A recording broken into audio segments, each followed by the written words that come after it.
मुलांच्या आवडीचा रव्यापासून तयार होणारा झटपट साधा सोपा पदार्थ. त्यासाठी 1 कप बारीक रवा, 1/4 कप मैदा किंवा गव्हाचं पीठ, 3/4 कप साखर, 1/4 कप यामध्ये दही घालायचं, दूध घालायचं आहे अर्धा कप. दूध खूप जास्त थंड किंवा गरम वापरायचं नाही. त्यानंतर तेल किंवा साजूक तूपही वापरू शकता. तर 1/4 कप तेल घालून घेतलं.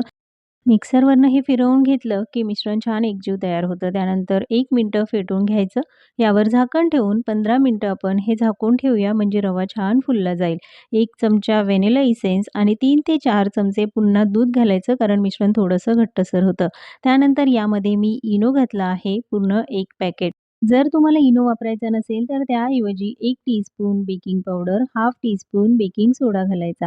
आता 1 ते 2 मिनिटं हे चांगलं फेटून घेतलं. तोपर्यंत केक टिनला बटर पेपर लावून घ्यायचा आहे. लगेचच मिश्रण त्यामध्ये घालायचं.